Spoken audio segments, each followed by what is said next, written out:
Bize şey lazım. Tamam, şey ne yapayım ya?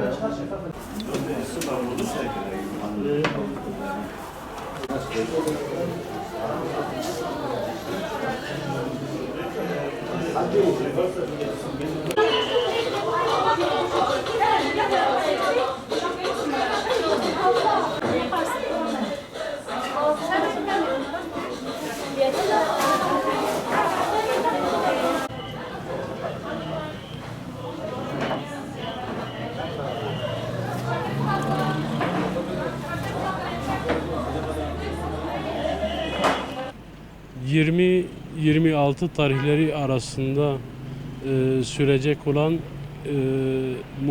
yetim ve muhtaç ailelere aileler yararına düzenlediğimiz kermesi bugün açtık. Dün bütün hazırlıklarımızı tamamladık. Kermesimizde her öğün sıcak yemek, süs eşyası, ayakkabı, hediyelik eşya bulunmaktadır. Hayırseverlere çağrımız, yetimleri, muhtaçları güldürmek istiyorsanız bu kermesimize destek çıkmanız. Buradan yemek, hediyelik eşya, süs eşyası, ev eşyaları, ayakkabı tarzı sergilediğimiz ürünlerimizden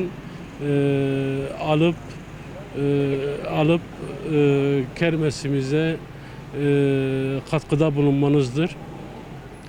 Ayrıca bu kermeste elde ettiğimiz gelirlerin tamamı fakir ve muhtaç ailelere, yetim ailelere gidecektir.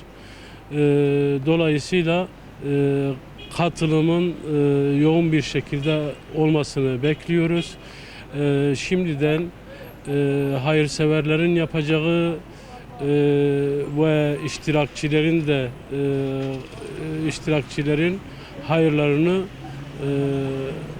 şimdiden Allahu Teala kabul etsin. İnşallah kermesimiz bol ve bereketli olacaktır. Midyat halkına teşekkür ederiz.